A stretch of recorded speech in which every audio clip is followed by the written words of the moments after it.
Bonjour à tous, j'espère que vous allez bien. On se retrouve pour une nouvelle facecam filmée au GH5 avec le micro. Incroyable, ça fait un bon moment maintenant sur ma chaîne YouTube que j'ai pas fait de facecam devant le PC et tout ça, que je l'ai fait avec le nouveau G7X dont j'ai fait l'acquisition, qui est très bien, c'est un très bon appareil. Mais là, cette fois, j'ai envie de me remettre un peu devant le PC. Je fais un peu comme j'en ai envie. On va parler aujourd'hui, comme le titre l'indique normalement, du film Kaamelott. Donc vous le savez, pour ceux qui me suivent depuis longtemps sur YouTube, les réseaux sociaux, etc., que je suis un grand, pas fan, mais je suis un grand adepte de Kaamelott. J'adore cette série. Je la connais depuis le début, je l'ai regardée de nombreuses fois, re-regardée, etc. Et du coup, j'ai décidé de vous donner un petit peu mon avis, mon compte rendu, un peu ce que j'ai pensé du film Kaamelott qui est sorti maintenant il y a 2 ou 3 semaines, ou même un mois, je sais plus, que je suis allé voir au cinéma, du coup, avec Laura, Malone, Léo et Libby. Donc pas les tout petits, les plus grands, et on est allé le voir, on a profité d'une séance à 49 personnes, parce que nous n'avons pas le pass sanitaire, pour aller voir ce film. Bon, maintenant, la dose des 49, enfin, la jauge des 49 n'est plus d'actualité, et on est passé in extremis pour regarder Kaamelott. Voilà.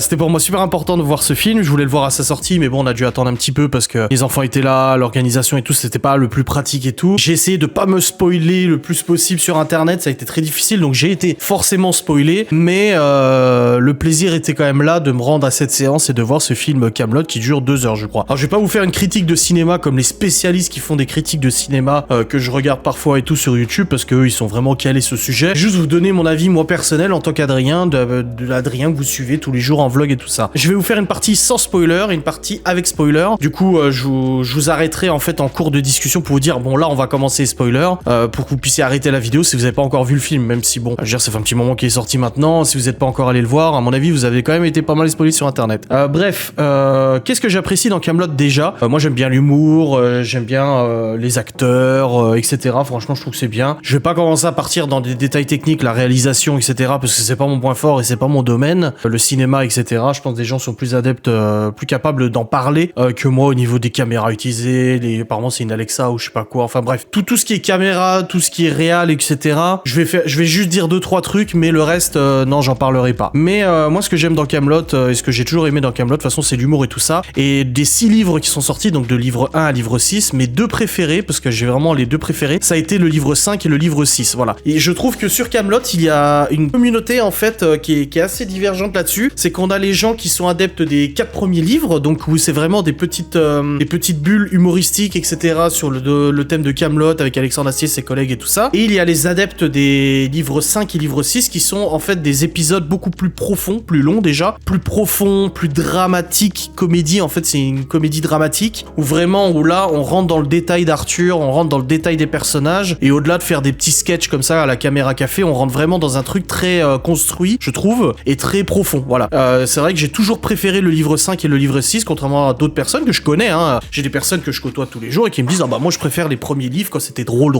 Mais voilà, moi j'aimais vraiment ce livre 5 et livre 6. La musique qui accompagne ça aussi, qui est composée par Alexandre Astier. Alors moi, Alexandre Astier, il y en a beaucoup qui l'encensent et tout ça. Je sais pas trop, je trouve que oui, c'est un bon réal, c'est un bon producteur, c'est un bon compositeur aussi, hein, il fait de la musique et tout. J'ai pas regardé ses spectacles. Beaucoup m'ont dit, tu devrais regarder ses spectacles, etc. Mais non, j'ai pas regardé ses spectacles, ça m'a pas intéressé pour l'instant. J'aime bien sa façon de parler, j'ai regardé pas mal d'interviews, de reportages et tout ça. Et j'ai regardé dernièrement aussi le making-of de la bande originale du film Kaamelott, où il le réalise avec l'orchestre de Lyon, je crois, quelque chose comme ça, voilà. Et du coup, c'est vrai que moi j'ai toujours préféré le livre 5, livre 6. Donc, mes a priori, en fait, quand ils ont commencé à parler du tournage de Kaamelott, c'est bon, Kaamelott va reprendre 10 ans après. J'ai eu un peu peur, je me suis dit, 10 ans après, s'il nous fait la suite, genre ça se passe juste après le livre 6, ça va faire bizarre, les acteurs ont vieilli. Donc déjà là, non, ça se passe 10 ans après dans la série. Donc il y a pas cet effet, parce que tu vois, si tu regardes par exemple El Camino de la série, la suite de la série Breaking Bad, El Camino se passe juste après la fin de la série Breaking Bad, et pourtant ça a été tourné, je crois, 6 ans après. Donc les acteurs, il y en a certains, ils ont pris de tarif, hein. T'as Todd qui a énormément pris de poids et tout ça, et c'est vrai que quand tu finis Breaking Bad et tu regardes El Camino, t'es là, t'as pas l'impression que ça se passe juste après. Kaamelott, non, ça passe vraiment crème. J'ai vu les premiers teasers, les premières bandes annonces, le fait que ça a été reporté une première fois. J'ai regardé les interviews d'Alexandre Astier justement concernant ses craintes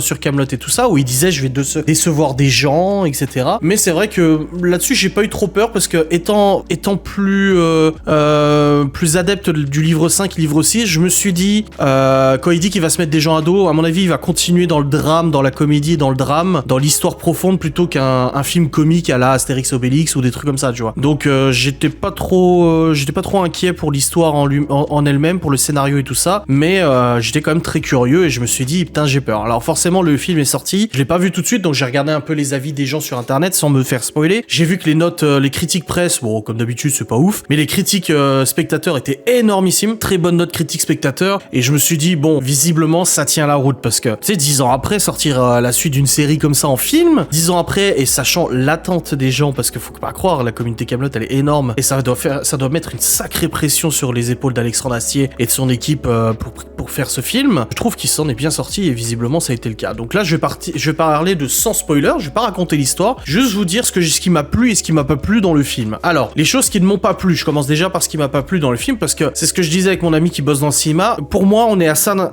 c'est con de dire ça parce qu'un chef-d'œuvre, t'as des films qui sont des chefs-d'œuvre, mais pour moi, on est à ça de la perfection. On est à ça de la perfection pour le film. J'entends par là, au niveau des défauts du film, je trouve que par moment, l'image est un peu fouillie. Alors nous, on a regardé dans un cinéma qui est pas super high quality, tu vois. C'est pas un super écran, machin et tout ça. On n'était pas dans les meilleures conditions, mais je trouve que l'image est parfois un peu trop sombre, un peu trop fouillie et qu'il y a un effet un peu baveux. Et c'est vrai que je me suis tout de suite fait réflexion quand je l'ai regardé. Certaines scènes, je me dis oulala, ça va trop vite, la caméra elle bouge trop vite, ça tremble trop, on n'arrive pas à discerner, à distinguer du coup les détails et tout ça, c'était pas ouf. Et quand j'en ai parlé à mon pote qui travaille dans le cinéma, qui lui par contre niveau technique il gère, il m'a dit pareil, il m'a dit il y a des fois où c'est un peu trop quoi. Et ça c'est un point négatif. Et deuxième point négatif, c'est que ça va très très vite. L'intrigue va extrêmement vite, on ne voit pas les 2 heures passer, ça c'est clair et net, mais il y a pas de temps mort. Et en fait, vu qu'on est sur une base de Kaamelott et que ça se passe dans différentes zones du coup du royaume de l'ogre, même ailleurs, avec des flashbacks etc, et ben du coup on switch d'une scène à l'autre,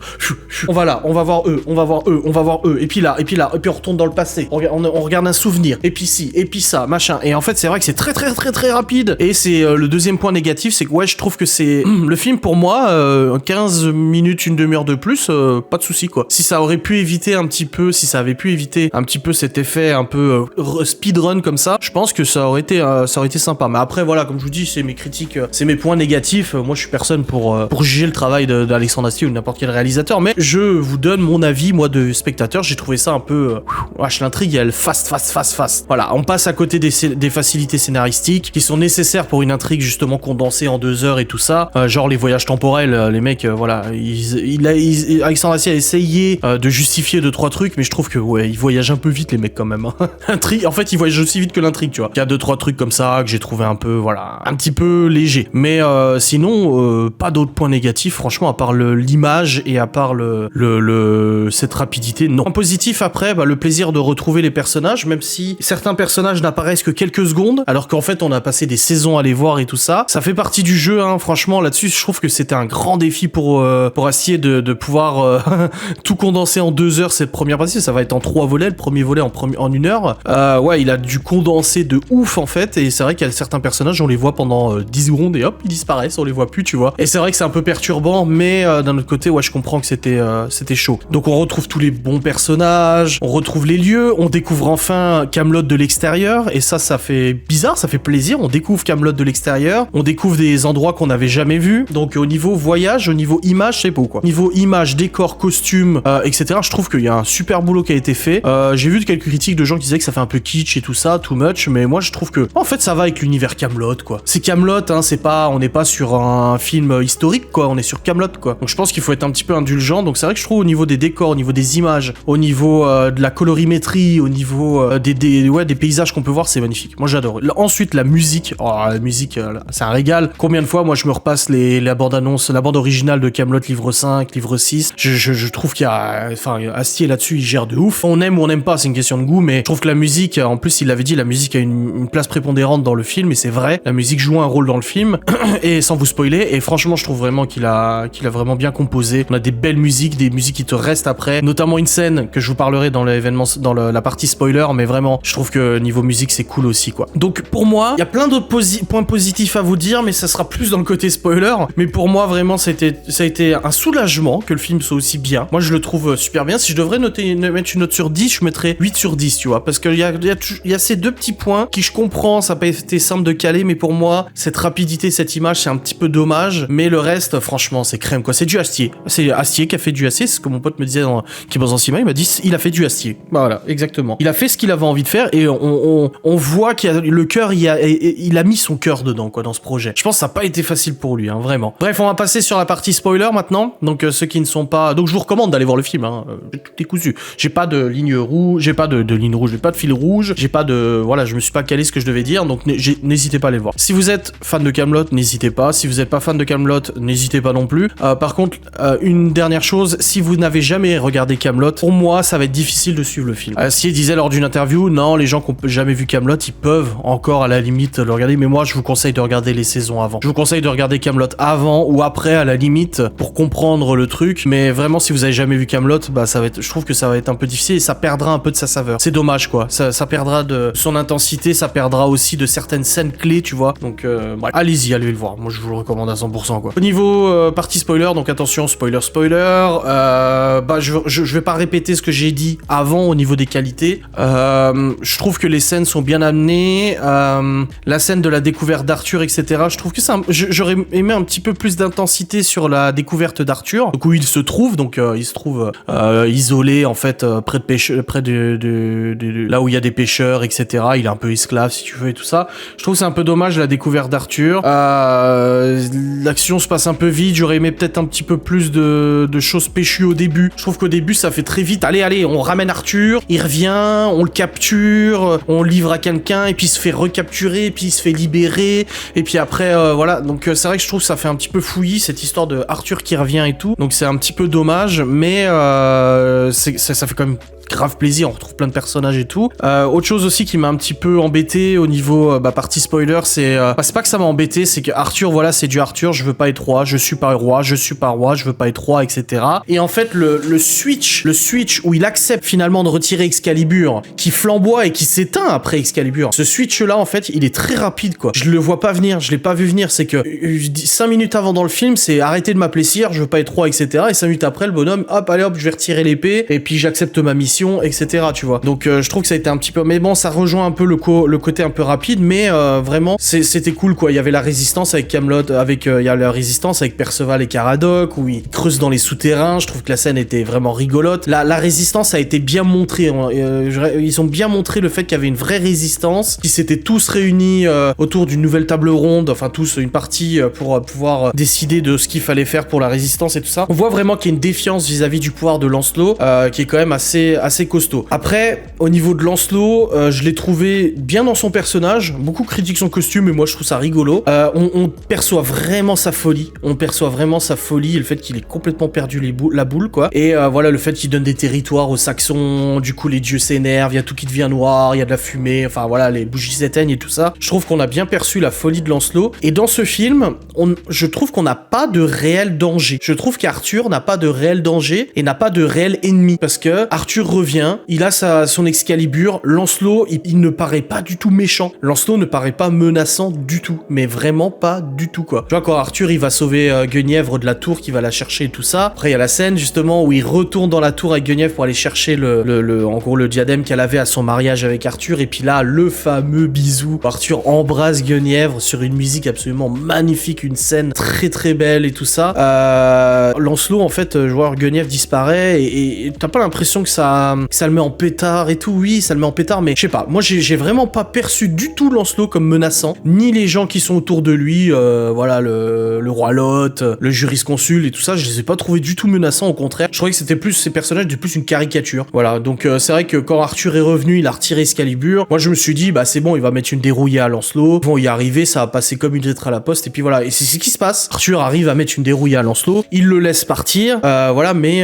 je trouve que la menace était pas ouf, quoi. Alors on voit le stratagème avec la musique pour faire la chorégraphie pour les Burgondes, pour qu'ils sachent se coordonner. On voit que dans le souterrain ils sont prêts aussi, ils ont manigancé une belle stratégie militaire, etc. C'est beau à voir, mais tu sais que c'est bouclé, quoi. Tu sais que ça va marcher. Parce que quand tu regardes ta montre, tu vois qu'il reste plus que genre 10 minutes de film, tu te dis oui, bah voilà. Je pense vraiment que la vraie menace, ça sera dans le deuxième volet et le troisième volet. Je pense que la vraie menace n'a jamais été Lancelot, et a toujours été un personnage mystérieux, Méléagant, donc le dieu des morts, ou voilà. La réponse, comme ils disent dans la série Kaamelott, oui, qui êtes-vous et tout ça, il dit la réponse à votre comportement et votre attitude totalement exécrable, qui dit à la dame du lac et tout ça, tu vois, où il dit je suis la réponse des dieux à tout le bordel que Arthur a fait dans le royaume en échangeant l'épouse et tout ça, tu vois. Et je pense qu'à mon avis, si là on n'a pas eu un ennemi assez costaud, c'est parce que dans le livre 2, dans le volet 2, on risque d'avoir un ennemi très très costaud. À mon avis, Méléagan va arriver parce que de toute façon, il y a une scène post-crédit, il y a beaucoup de gens qui se barraient dans le cinéma alors qu'il y a une scène post-crédit. La scène post-crédit, c'est Méléagan qui rampe dans la neige et qui mange la neige. Ça fait référence à un discours qu'il a eu dans le livre 4 ou livre 5 où il dit justement mes ennemis tressaillent lorsque je rampe dans la neige et je commence à la manger, etc. Mes ennemis tressaillent car ils savent que je suis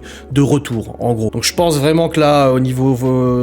à mon avis, le livre 2 de Kaamelott, Arthur va se prendre une branlée monumentale. Je pense qu'il va se faire remettre à sa place costaud et que ça sera seulement dans le livre 3 où il va y avoir quelque chose vraiment d'épique. Je pense. Après, je suis pas devin, je fais des suppositions, mais je vois ça comme ça. Donc j'ai très hâte du livre 2. Je pense que ça sera dans 2 ans, à mon avis, ce sera en 2022, 2023. Mais j'ai vraiment hâte de voir le livre 2 et de continuer cette saga et puis la boucler une bonne fois pour toutes. Et ainsi, on arrêtera de dire à Alexandre Astier, c'est quand qu'il y a Kaamelott qui revient et tout ça. Voilà. Donc non, franchement, je suis très content.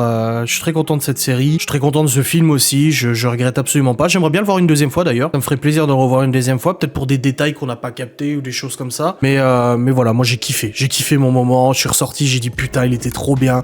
C'est ce qu'on attendait quoi. Et puis il y a des trucs genre le Robo Brawl. Le Robo Brawl, c'est quoi? C'est un moment où justement pour retirer l'épée du rocher, en fait, il doit faire un jeu d'équipe un peu comme du foot ou du rugby. Ça s'appelle Robo Brawl. Les règles, c'est totalement n'importe quoi à la Perceval, hein, comme d'hab, hein, Perceval qui a des jeux, on comprend rien aux règles. C'est un petit moment un peu détente où en fait ça te fait une pause dans le film parce que toi t'es là, vas-y, retire Excalibur et puis là Robo Brawl, allez, puis t'attends. Ah bah il gagne, c'est bon, tu peux retirer l'épée, tu vois. Et c'est des trucs comme ça où je pense que c'est là où Alexandre Astier il a pris des libertés. C'est là où il a dit ouais, j'ai fait des choix où je sais que les gens comprendront pas trop, mais je m'en fous, j'ai fait ce que je voulais. Et c'est génial quoi. Bref, je vais pas m'éterniser plus longtemps. J'espère que cette vidéo vous aura plu, mon avis sur Kaamelott vous aura plu. Je vous fais des bisous comme d'habitude. Je vous dis à très vite. Et si vous aimez les critiques de films, je vous en ferai plus souvent, sachant que je ne vais jamais au cinéma.